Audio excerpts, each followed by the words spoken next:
Hey, it's me, MLB. Here is chapter 41 of Future, and this one is titled Love Hands.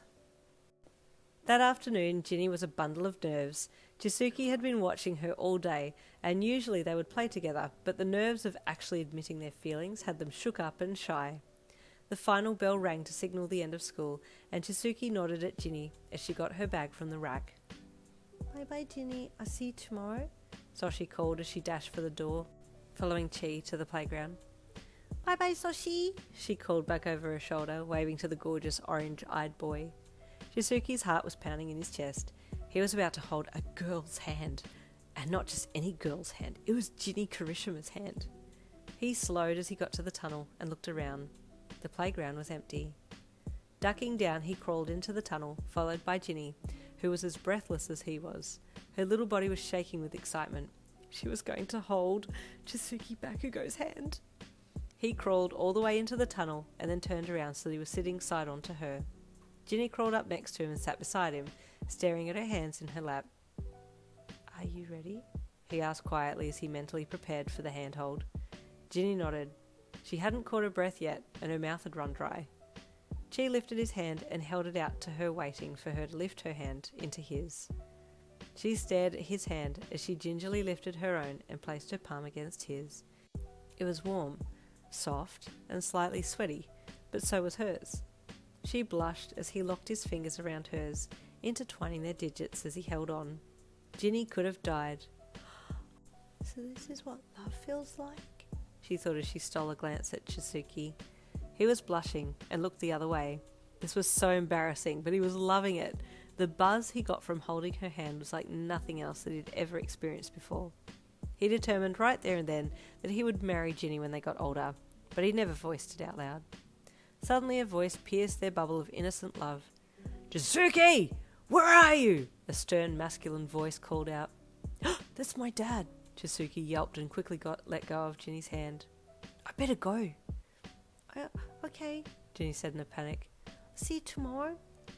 Sure thing, he said as he scrambled out of the tunnel and ran off, dragging his bag.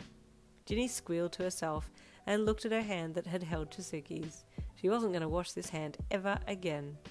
Smiling, she crawled out of the tunnel and came face to face with her dad. Oh, she squeaked. Daddy, you scared me.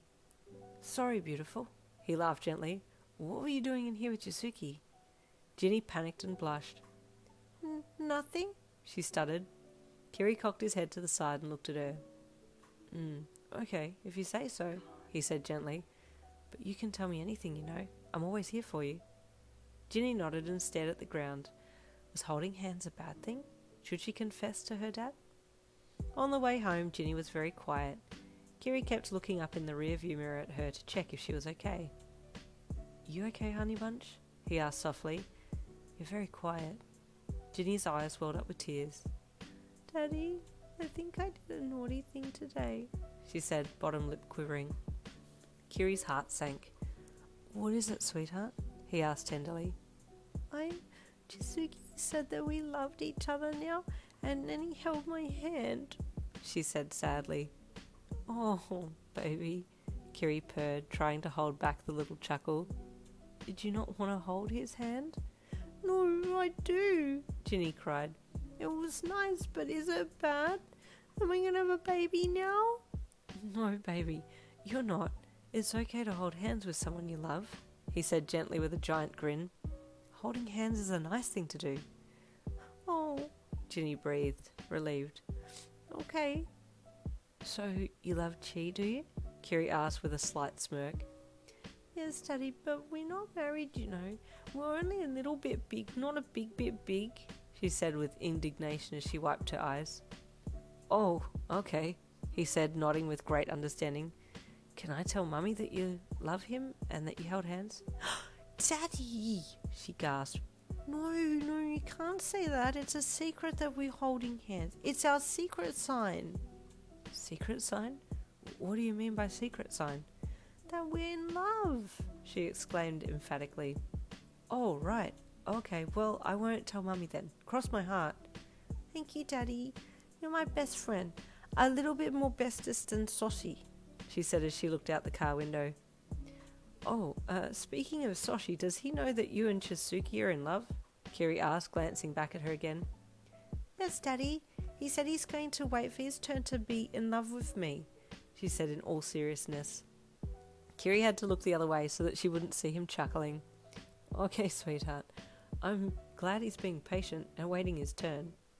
Oh, yes, Daddy. He's very good at waiting, she replied. Poor boy, he's going to be waiting forever, Kiri muttered under his breath. I don't think she ever plans on backing out of this one. Mum, I'm going to marry Jinny when I grow up, Chisuke announced proudly as he marched through the door. You're effing what? Bakugou hollered from behind the pint-sized blonde. Language, Daddy, Mrs. Bakugou shouted at her husband. Does Jinny know that you're going to marry her, sweetheart? She asked Chisuke. Well, we're in love right now, but I'm going to tell her that we're getting married when we get a little bit older. I'll tell her when we're 10. That's plenty old. Bakugou roared, laughing. That's because you can only count to 10, you midget. Katsuki, Mrs. Bakugou growled. Well, like your determination, buddy. Bakugou continued, patting Chisuke on the head. You tell her what she's going to do. You don't let anyone get in your way. Mrs. Bakugou groaned and rubbed her temples. Oh, Lord, give me strength, she breathed. And there ends chapter 41. Stay tuned for chapter 42 coming tomorrow.